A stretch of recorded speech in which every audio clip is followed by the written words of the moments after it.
उसे घुमा फिराकर अपनी बात कहना नहीं आता था। उसकी अपनी भाषा थी, उसका अपना अंदाज था। क्या बोलती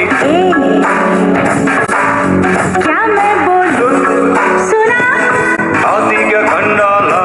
नमस्कार दोस्तों, मैं हूं आनंद और आप देख रहे हैं आपका प्रिय चैनल एनालिटिकल आनंद।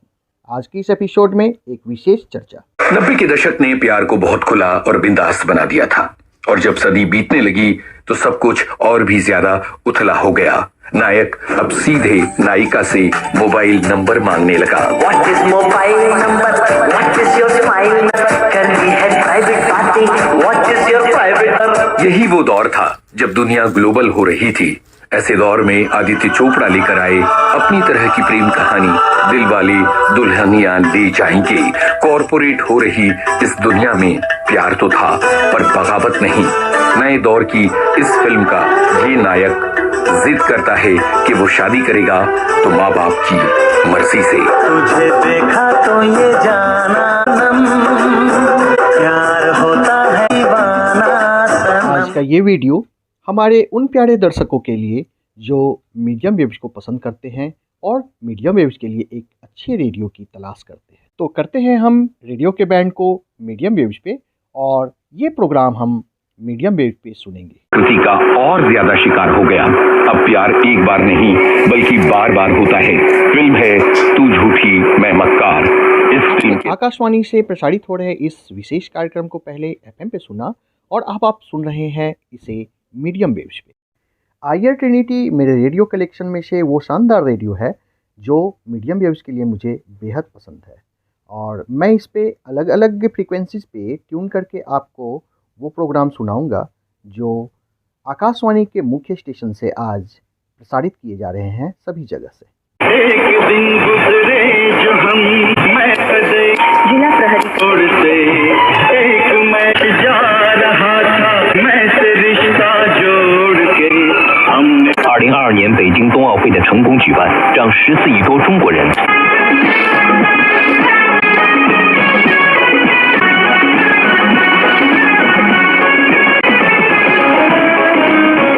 और हमेशा एक जगह गाड़ी रोककर अपने जूते पॉलिश करवाते थे। हाँ, तो मैं आज भी फेंके हुए पैसे नहीं उठाता। मीडियम वेव्स के अलग अलग फ्रीक्वेंसीज को ट्यून करते हुए मैं आपको ये सुनाने का प्रयास करूंगा, दिखाने का प्रयास करूंगा कि इस रेडियो का प्रदर्शन मीडियम वेव्स पे कितना अच्छा और साफ है। इस फिल्म के लिए यश चोपड़ा की पहली पसंद थे देवा आनंद और राजेश खन्ना।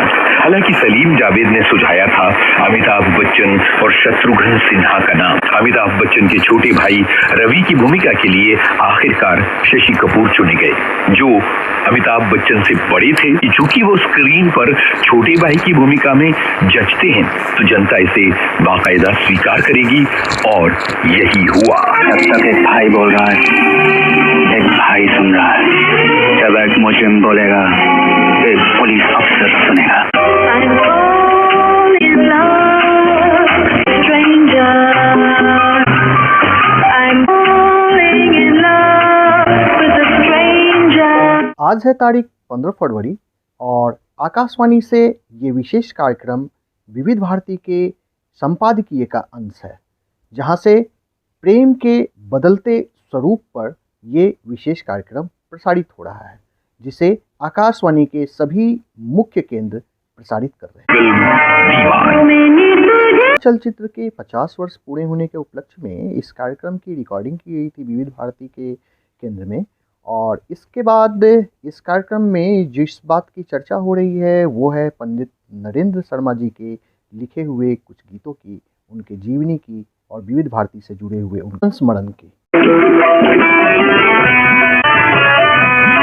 28 फरवरी 1913 को पंडित नरेंद्र शर्मा का जन्म खुर्जा जिले के जहांगीरपुर। अब ट्यून करते हैं हम कुछ दूसरी फ्रीक्वेंसीज को भी। बच बच के हमसे ओ मत समझाली है ये का इरादा नाज़ों से फिर करती मिलने का कोई वादा।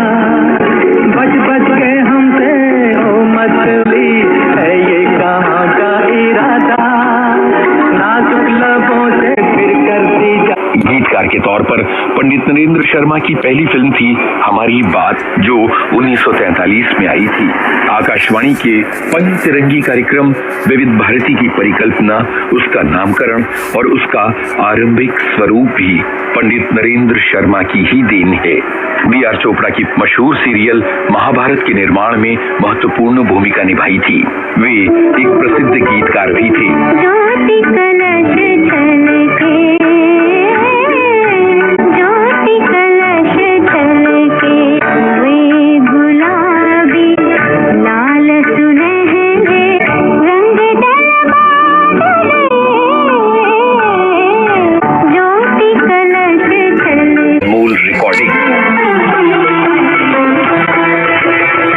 हमारे इतने बड़े संस्थान में अनेक ऐसे कार्यक्रम थे। आदरणीय नरेंद्र शर्मा जी विविध भारती से बहुत पुराने समय से जुड़े हुए थे।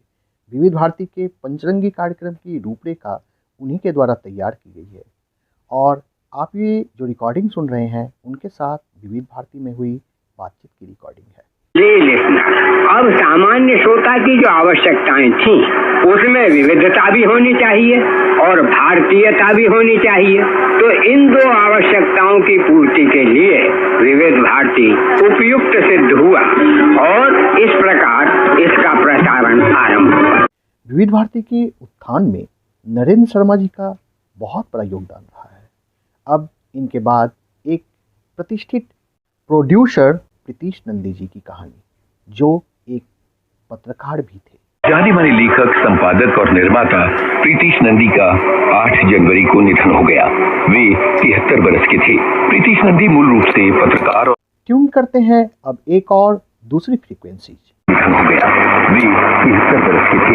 प्रीतीश नंदी मूल रूप से पत्रकार और लेखक थे। सन 1982 से 1991 तक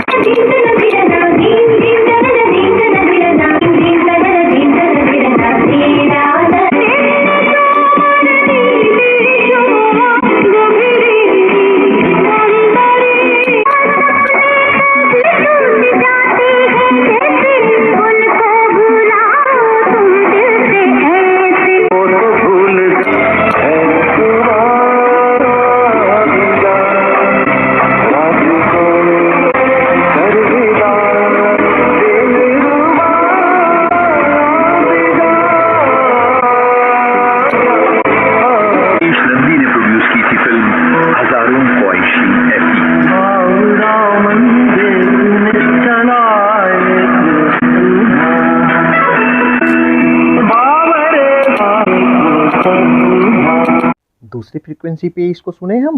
विनम्र नमन, ये था राष्ट्रीय फिल्म पत्रिका चित्र भारती का फरवरी महीने का अंक।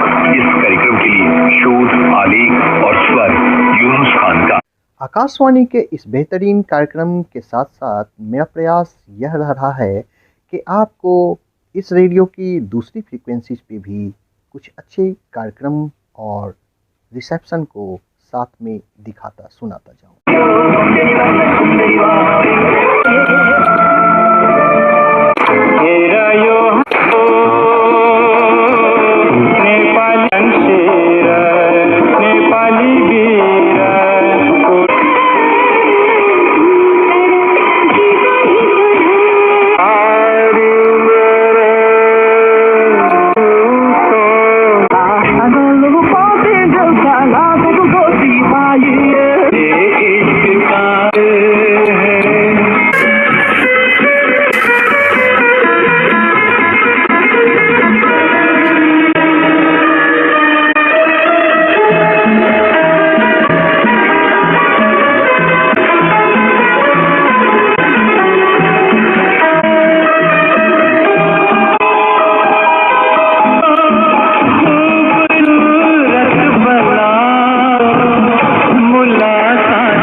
हमने इस रेडियो की समीक्षा करते हुए क्या देखा?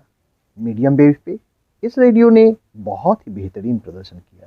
पहले हमने उस प्रोग्राम को एफएम पे सुना, उसके बाद मीडियम वेव्स के कई सारे आकाशवाणी की फ्रीक्वेंसी को हमने ट्यून किया और सभी जगहों पे लगभग हमने बहुत ही अच्छा रिसेप्शन पाया, अच्छा साउंड पाया।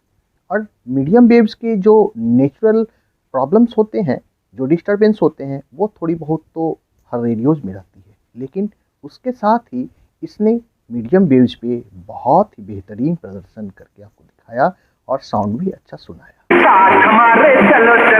He has won competitions like Harivallabh संगीत प्रतियोगिता जालंधर। हमने आकाशवाणी की उस पत्रिका को कई जगहों पे ट्यून तो किया ही, लेकिन उसके साथ साथ कई सारे दूसरे स्टेशंस को, दूसरी फ्रीक्वेंसी को भी ट्यून किया, जिसमें हमने बहुत ही बेहतरीन रिसेप्शन और साउंड पाया। मित्रों, आपको ये रेडियो कैसा लगा? मीडियम वेव पे इसका रिसेप्शन कैसा लगा? इस बात को कमेंट बॉक्स में ज़रूर लिखिएगा। मुझे बहुत उत्सुकता रहती है आप सबों के कमेंट्स को पाने की और मैं उसका जवाब भी ज़रूर देता हूँ। मित्रों, आकाशवाणी विविध भारती और मीडियम वेव से जुड़ा ये विशेष वीडियो कैसा लगा? आप इस बात को ज़रूर कमेंट्स में लिखें। मुझे आपके कमेंट्स का इंतज़ार रहेगा। फिर मिलते हैं नई वीडियो।